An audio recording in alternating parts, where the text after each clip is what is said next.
Hello, my name is Stephen Malone, and I'm an undergraduate student at Missouri State University, and I am here to present my executive summary over Jacksonville City Nights, Ryan Adams' wonderfully enriched album.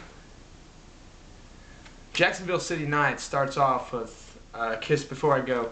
It's a wonderful song that blends the cry of a pedal steel with the thought of Johnny Cash song. The next song is called The End, which is a portrait of where he grew up in Jacksonville, North Carolina. It portrays the thoughts of growing up in a town that holds you down and doesn't really let you go. A Hard Way to Fall is the third song, and it depicts the idea and the concept of watching someone you love go on with their life without you. The whole album as a whole brings country. It's a country feeling that includes everything from Hank Williams straight up to Johnny Cash to like a punk meets country sort of feel. The album was recorded in New York in 2005 over the course of a couple weeks, and it's actually, they took the concept of how old country albums were based and recorded, where they would just learn a couple songs, take 2 or 3 takes, and go in and just record it. There were no overdubs or 6-8 months in the studio like most bands of today. The fourth song actually guest stars Norah Jones, who is a very big star in the musical world as of today. And it is called Dear John, and it takes the idea of the Dear John letter, but it kind of turns it around and plays it out as how this woman whose husband died, she recounts all the stories. Dear John. And then number 5 is called The Hardest Part, and it talks about a man who's just worked his whole heart as long as he can throughout his whole life to provide his family with everything possible. And then next is Silver Bullets, which is an ode to loving someone for the most sense. Ryan Adams used this album to even more fully ingrain his idea and concept as a prolific songwriter. He is known throughout the underground world as an alternative country hero. His first start was in Whiskeytown in 1995 when they released Faithless Street, and there was enough uproar and stuff from that album that they got their first major label deal, and they released Stranger's Almanac in 1997, which was also recorded in Nashville. After that, the band had created differences and tension, and they officially broke up in 1999, and that's what led Ryan Adams to become a solo artist. And his first release was in 2000 with Heartbreaker, which was critically acclaimed. Elton John even considered it one of the best albums that he had heard to date. And then 2001 brought Gold, which was Ryan Adams' biggest success as of today, and it almost helped stamp him as going to be a big mainstream star until he released Demolition in 2002, which was a collection of B-sides to Gold.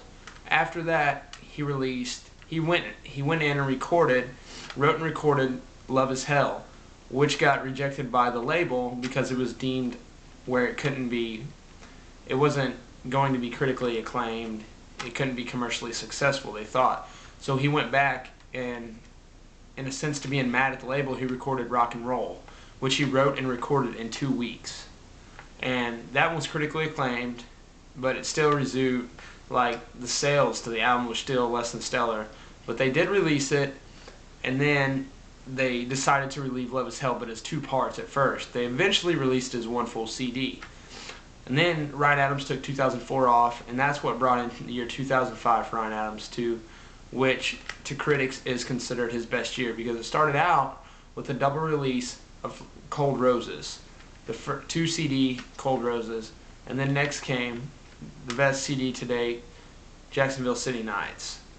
And when Jacksonville City Nights came out, it marked a huge standstill, like a huge point in Ryan Adams' career, because it showed how he could do all these albums. He could go from folk to 70s R&B classic rock sounding to piano ballad, pop, to rock and roll, to Cold Roses, which was more of an Americana roots album, and then to Jacksonville City Nights was a straight up country album, and then on again. After that, he released 29 also in 2005, which is 9 songs of nothing but piano-based sad songs.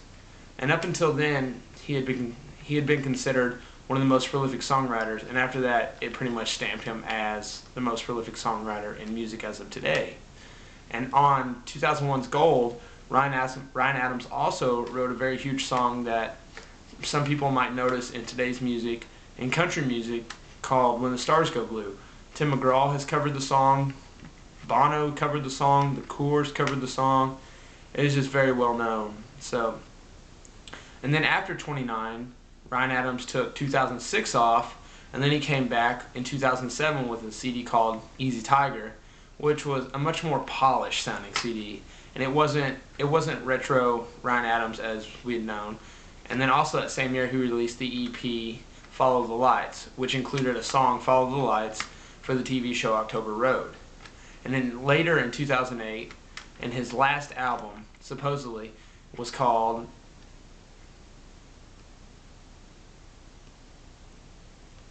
Fix You. It was called Fix You, and it was made by Ryan Adams and the Cardinals, as well as Jacksonville City Knights and Cold Roses. They were all claimed to be Ryan Adams and the Cardinals. But that marked Ryan Adams' last album because in early 2009, he concluded that this would be his last tour. His tour in 2009 that ended in March would be his last tour, and he was stepping away from music. But the track listing, continuing. Number 9 on the track listing is a song called September, which is written about a friend of his that passed away of cancer. And it starts out, Laura lays at the foot of the bed, and she mimics the cord as a telephone noose. And then the concept goes that she hangs up the phone, and the doctor says she's never going to see another winter again. And so it goes through that, and the second verse starts out, and he's like, the second verse talks about how she did pass away, and how they carved her name into a stone and they put her in the ground. And then after that it goes on to number 10, which is My Heart Is Broken, which was actually an old Whiskey Town, which was an old Whiskey Town song that Ryan Adams redone with Caitlin Carey, who was actually also in Whiskey Town. She played fiddle. And so that was put on this new out on Jacksonville City Knights when it was released. And then number 11 is Trains, which was pretty much a chug-a-lugga song, real country. It sounded almost like 50s, 60s country.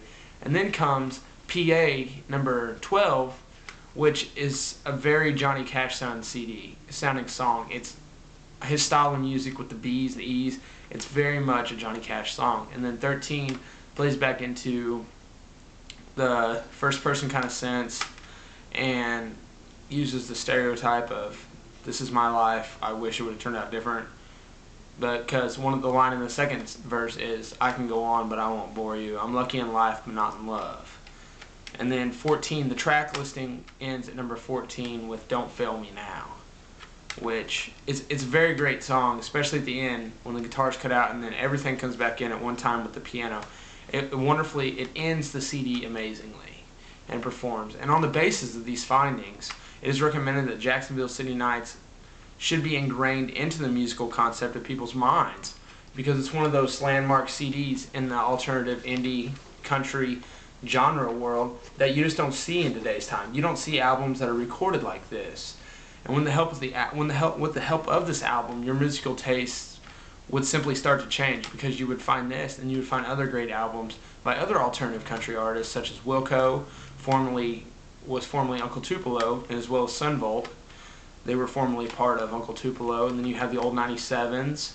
You just have bands like this that have this wonderful alternative country sound, and they all bring something to the table. And when you have all these influences mixed together, it's just a wonderful concept, and thank God for musical genius.